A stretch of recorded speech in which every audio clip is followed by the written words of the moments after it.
The man slipped a packet of rat poison into his pocket. Then Michael had his fellow inmates keep watch while he moved the prison's wash basin aside and crawled through a hole that had already been dug out behind it. Michael sprinkled the rat poison on the ground of the drainage pipe, and in no time, a rat fell for the bait. Michael grabbed the rat by its tail. Tonight, Lincoln is scheduled to be executed in the electric chair. Whether his brother's life can be saved all depends on whether this rat has the cunning needed to save his brother, who had been framed and wrongfully accused. Michael did not hesitate to ruin his own future by getting himself imprisoned. It took Michael over a month to find a way out of prison, but, as fate would have it, they discovered last night during their escape attempt that the exit had been inadvertently sealed shut by maintenance workers. The escape team had no choice but to trudge back to their cells in defeat. The next day, during yard time, Michael found Charles. Charles mentioned something that happened about 10 years ago. A man was supposed to be executed by electric chair, but he survived because a fuse blew.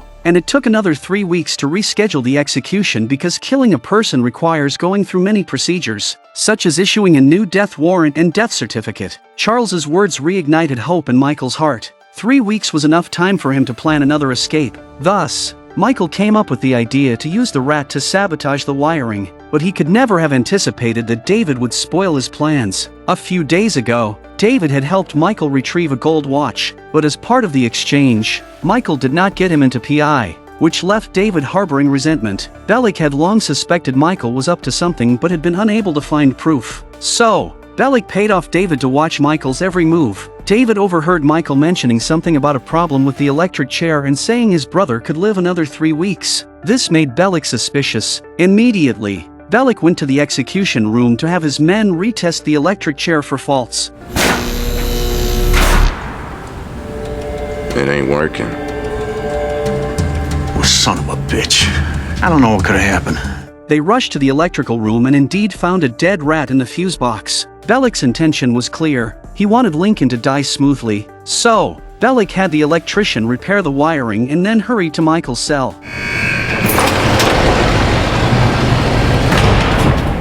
Schofield, your brother's gonna be transported to final visitation soon. Can meet him there.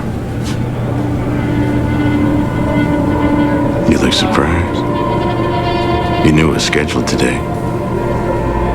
The two brothers embraced tightly upon seeing each other. Despite all the well-laid plans, Michael was ultimately unable to save his brother's life. Michael still planned to look for another way, but Lincoln had already calmly accepted his fate and didn't want to struggle in vain any longer. Perhaps this was his destiny. In his last 6 hours, all he wanted to do was talk to his brother and enjoy their last peaceful moments together. As the time for the execution approached and Lincoln was walking to the death chamber, Pope suddenly received a call from Frank. Warden! What is it? It's the governor. It turned out that earlier that day, while Michael was at the infirmary getting an injection, he told Sarah the truth about his brother being framed and asked if Sarah could plead with her father for a pardon. The many interactions had made Sarah develop feelings for Michael. Sarah found Veronica, the lawyer in charge of the case, and handed over all the evidence they had collected to her father. However, Frank's call wasn't to grant a reprieve but to ensure the execution went smoothly. He's not granting clemency.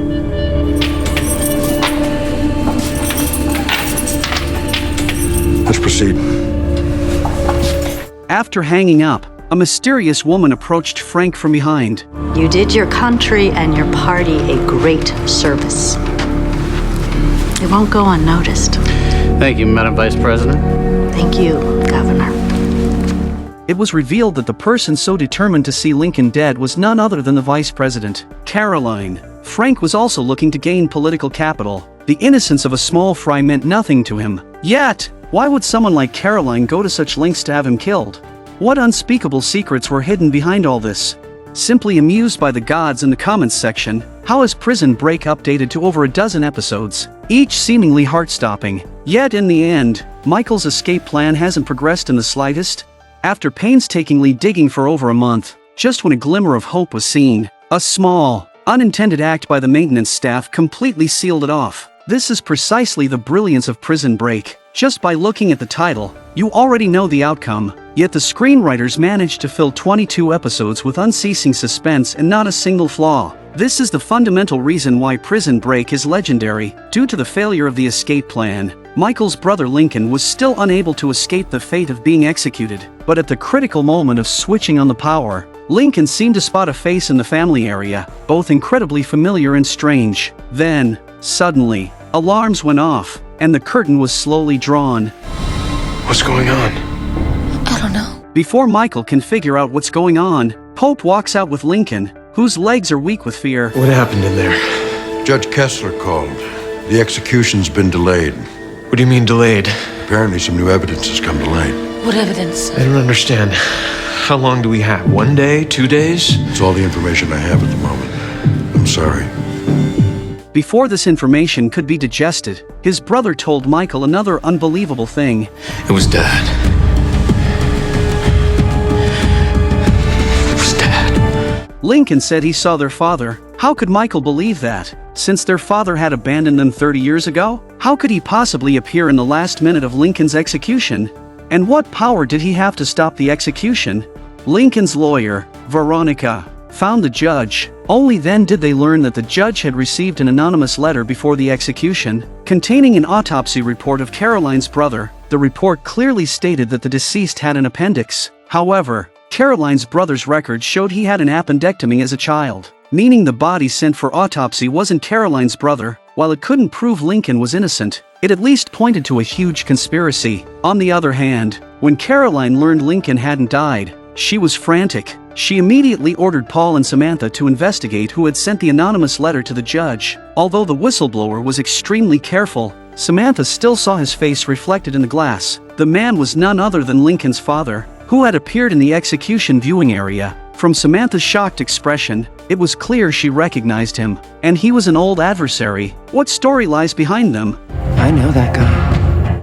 Michael wasn't just sitting around. He planned to use the limited time to escape with his brother. The previous escape route was obviously no longer viable. He gathered the escape team and announced a new round of escape plans. The psychiatric ward of the prison is the only building that shares an underground passage with the medical ward. Now, they could only go from the guards' rest area through a well in the yard, then walk about 50 meters underground to reach the psychiatric ward, and from there take the sewer of the psychiatric ward to the medical ward. This presents a small problem. There's no cover above this well in the yard, and there are 3 watchtowers monitoring the area. Benjamin remarked that this plan was tantamount to suicide, but only Michael knew this was the only way out. To quickly scout the route, Sucre was also anxious. At this moment, he spotted a familiar figure passing by. It was his cousin Monch. Monch's main job was to do laundry for the guards and inmates. An idea struck Sucre. He planned to borrow a guard's uniform from Monch. This way, Michael wouldn't be so conspicuous when he climbed out of the well. In the wee hours, Michael was ready to act. Before entering the prison, he had researched that the psychiatric ward of the prison was built in 1858. Afterward,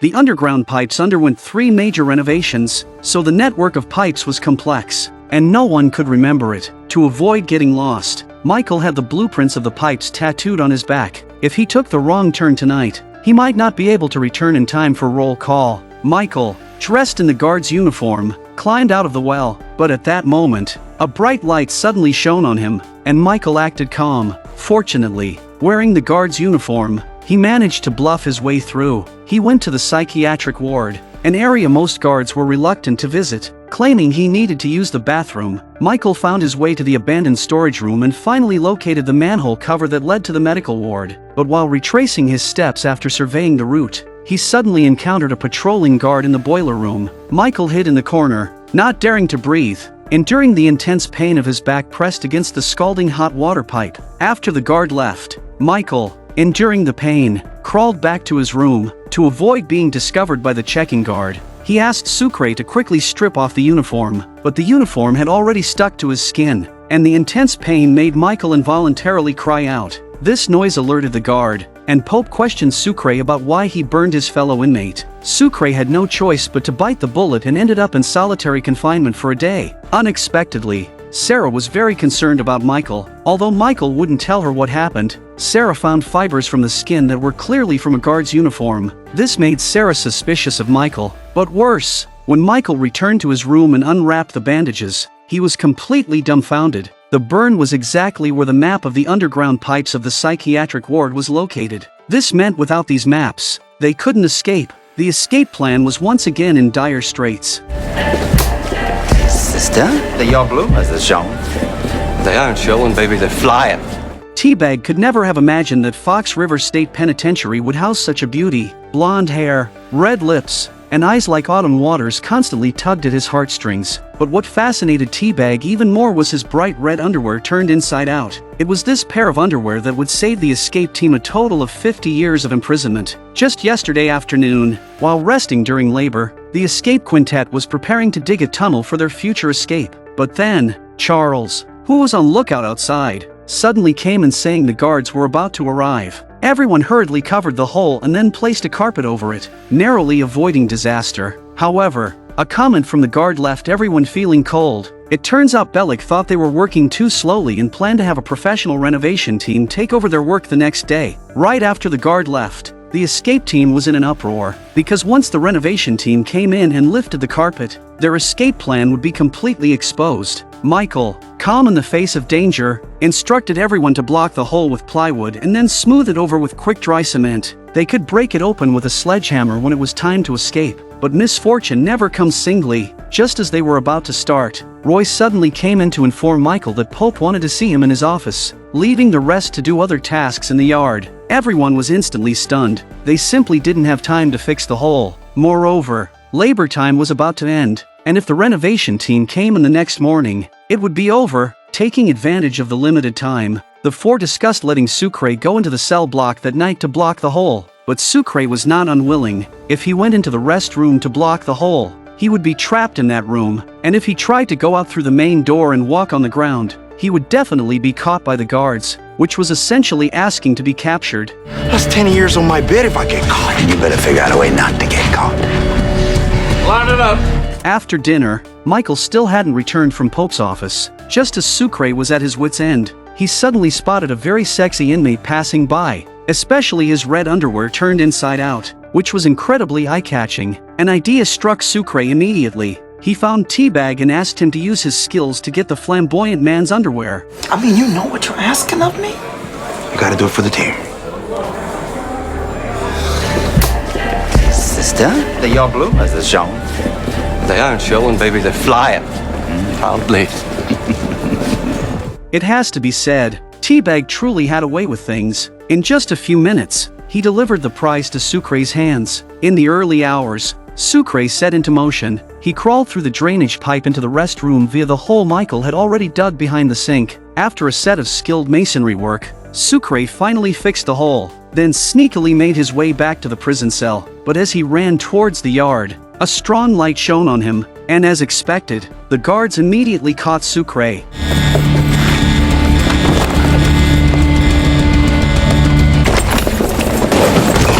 If I were you, I'd been start talking, mano. However, Sucre was prepared. He claimed that after yard time ended today, he had been hiding in a corner of the yard, all to wait for his girlfriend outside the prison to throw something in.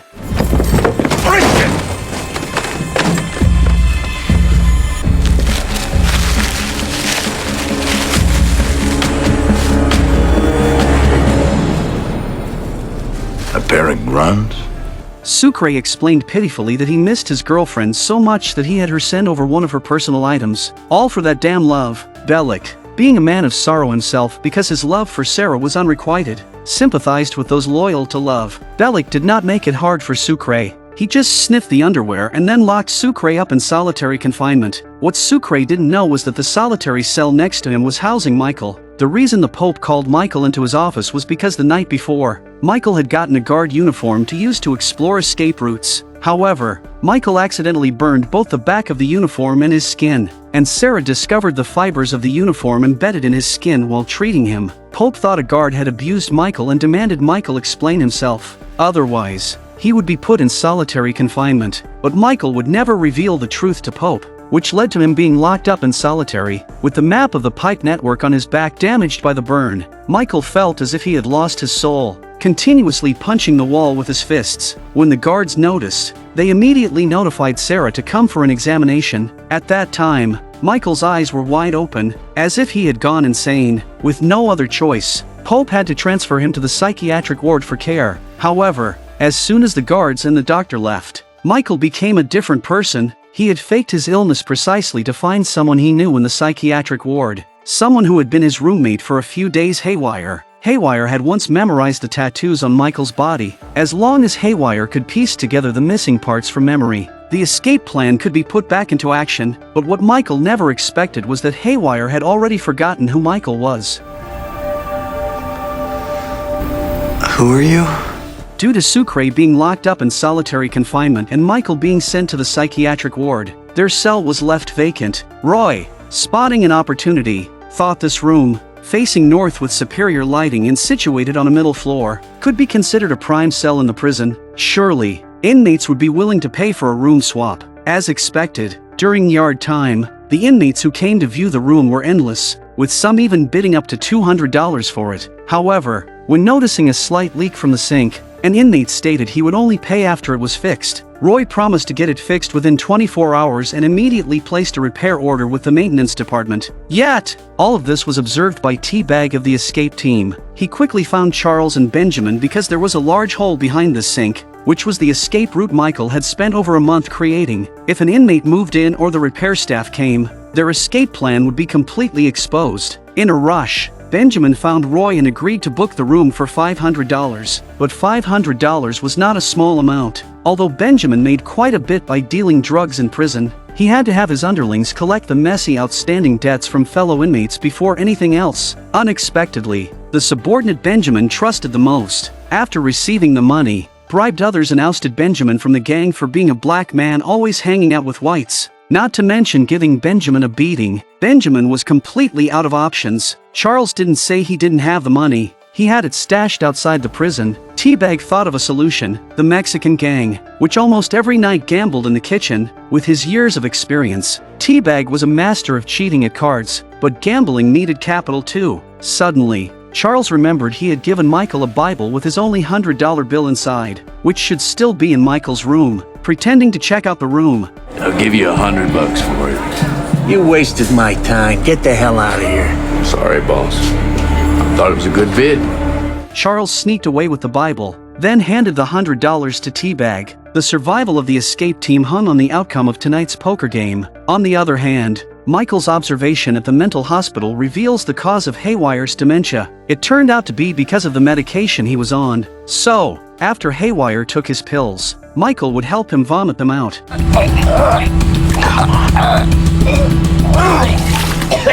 As the medication in his system lessened, Haywire's memory gradually returned. With Michael's relentless efforts, Haywire finally recalled past details and, relying on memory, redrew the tattoos on Michael's back. But at the same time, Haywire also remembers that Michael stole his toothpaste and framed him. More fatally, Haywire guessed the tattoos were a map for escaping. Now, do I tear this up?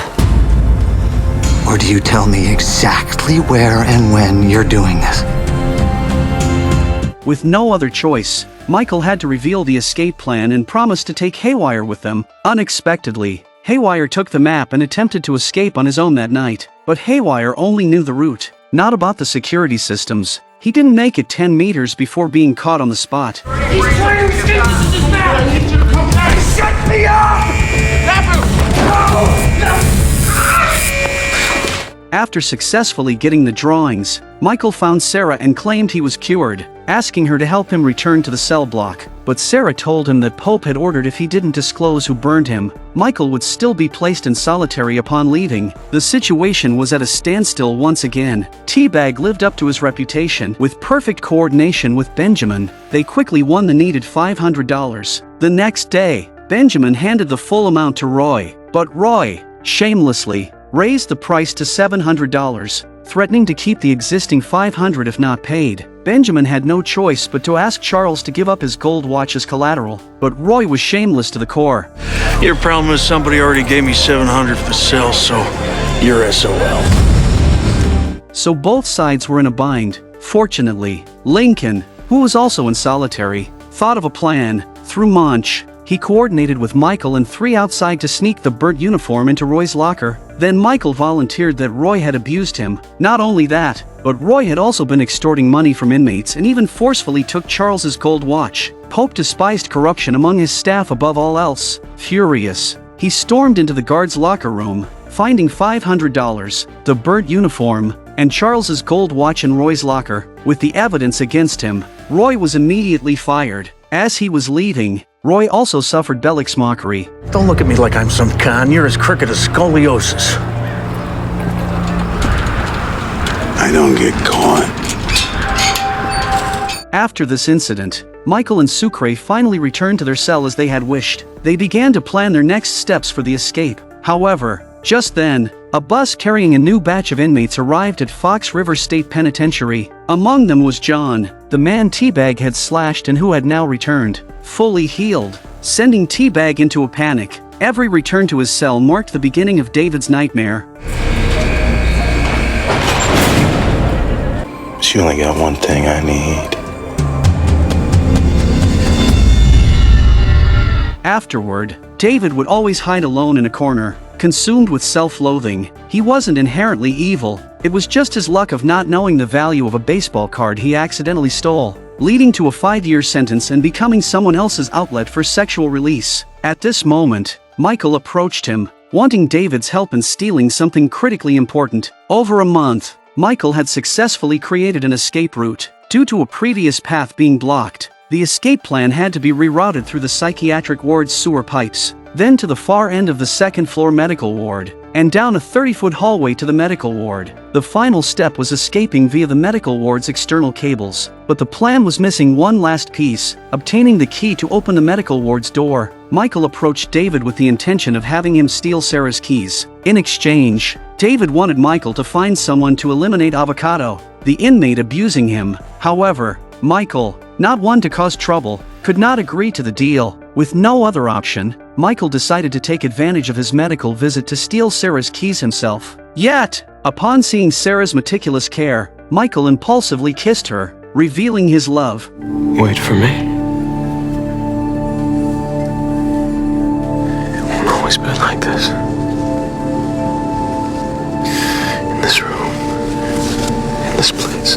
In the end, Michael couldn't bring himself to proceed with the theft. Meanwhile, John, since returning to Fox River State Penitentiary, seemed like a changed man. He prayed devoutly every day and even approached T-Bag, seeking reconciliation. Does not a warm hand feel better than a cold shank?